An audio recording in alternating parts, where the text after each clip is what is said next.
വൈശാഖ്, ഇത് ദുഃഖപുത്രനായിട്ട് നിൽക്കണ പാടിക്കഴിഞ്ഞപ്പോ ഒരു വരിയല്ലേ പോയുള്ളൂ, കുഴപ്പമില്ല. പക്ഷെ ഞാൻ അപ്രീഷിയേറ്റ് ചെയ്യണു, അറ്റ്ലീസ്റ്റ് കള്ളത്തരം കാണിച്ചില്ലല്ലോ, നല്ല കാര്യം. എന്താ പറ്റിയേ ലിറിക്സ്? പ്രാക്ടീസ് ചെയ്യുമ്പോൾ കിട്ടി. അതെയോ, കുഴപ്പമില്ലാന്നേ, ഇതൊക്കെ ഒരു ദിവസം. പക്ഷെ പാട്ട് അടിപൊളിയായിരുന്നു കേട്ടോ, നന്നായി പാടി. ഓക്കെ, നമുക്ക് നമ്മുടെ ജഡ്ജസിന് എന്താ പറയണ്ടേ നോക്കാം. ചേച്ചി, ചിത്ര ചേച്ചി. രണ്ട് ചേച്ചിമാരും കൂടെ കൺഫ്യൂഷൻ. അതെ, വൈശാഖ് നന്നായിട്ട് പാടി.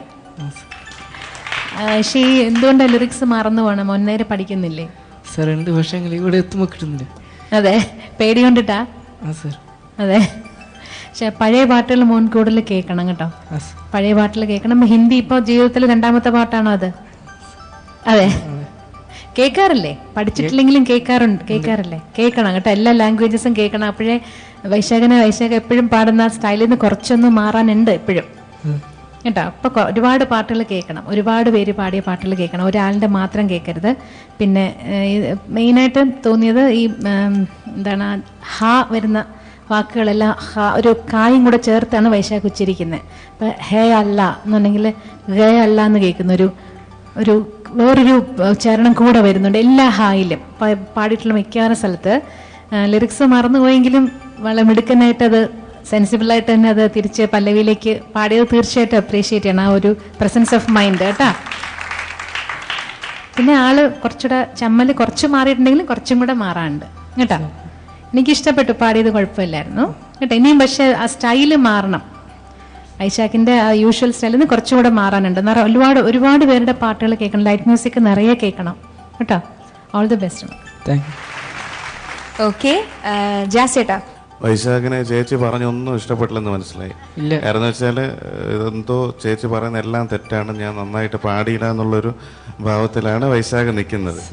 ആ വരി തെറ്റിയപ്പോഴും മുതലുള്ള പ്രശ്നമാണ്. പക്ഷെ എനിക്ക് ആ വരി തെറ്റിയതൊരു വലിയ പ്രശ്നമായിട്ട് തോന്നിയില്ല. കാര്യം പ്രൊണൗൺസിയേഷൻ ഓൾമോസ്റ്റ് എല്ലായിടത്തും ഭയങ്കര പ്രശ്നമായിരുന്നു. അതിന് തൊട്ടു മുമ്പ് എന്തോ സനമോഹനനോ അങ്ങനെ എന്തോ ഒരു വരി പറഞ്ഞല്ലോ സെക്കൻഡ് ചരണത്തിലെ. എന്താ ആകെപ്പാടെ അങ്ങനെ ഡെസ്പായി നിൽക്കുന്നത്? ഒരു വരി തെറ്റിപ്പോയി കുഴപ്പമില്ല, നമ്മൾ ആ ഒരു വരിയിലല്ലല്ലോ മാർക്ക് ഇടുന്നത്, മൊത്തത്തിലുള്ള ഒരു പാട്ട് കേട്ടിട്ടാണല്ലോ മാർക്ക് ഇടുന്നത്. അതുകൊണ്ട് അങ്ങനെ ഒരു വിഷമിച്ച് അങ്ങനത്തെ ഒരു കാര്യമില്ല. ചിലപ്പോഴും മാർക്ക് നമ്മൾ ഉദ്ദേശിച്ച രീതിയിലുള്ളൊരു പാട്ട് ബേസിക് ഒരു ഫസ്റ്റ് ചരണമൊക്കെ ഫസ്റ്റ് പല്ലവി ചരണമൊക്കെ കേൾക്കുമ്പോൾ തന്നെ മനസ്സിലാവുമല്ലോ. അതുപോട്ടെ, മോന് പ്രൊനൗൺസിയേഷൻ ഒത്തിരി ശ്രദ്ധിക്കണം. പിന്നെ എനിക്ക് തോന്നി പഴയ റൗണ്ടുകളെക്കാട്ടിലും കുറച്ച് ഇമ്പ്രൂവ്മെൻറ്റ് ഉണ്ട്, അതായിട്ട് എനിക്ക് ഫീൽ ചെയ്യുന്നുണ്ട്. പിന്നെ പാട്ടിൻ്റെ സ്റ്റൈല് ഒന്ന് കുറച്ചുകൂടെ മാറ്റി ഒന്ന് പിടിക്കണം. പിന്നെ സിംഗിങ് സ്റ്റൈൽ ഒന്ന് കുറച്ചുകൂടെ ഡെവലപ്പ് ചെയ്യാനുണ്ട്. കുറച്ചുകൂടെ വെസ്റ്റേൺ ആക്സെൻറ്റ് പോലത്തെ സോങ്സൊക്കെ ഒന്ന് സെലക്ട് ചെയ്തിട്ട് പഠിച്ച് പാടി അടുത്ത റൗണ്ടിൽ വരുമ്പോഴത്തേക്ക് ലിറിക്കൊക്കെ തെറ്റാതെ പറയണം കേട്ടോ.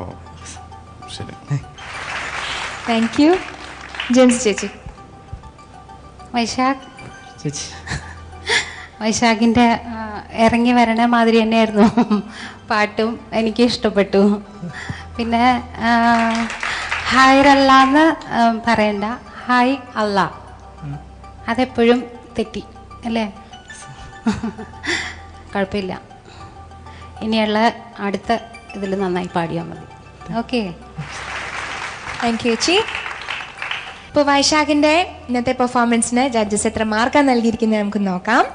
ചേച്ചി 40-ൽ 28 out of 40.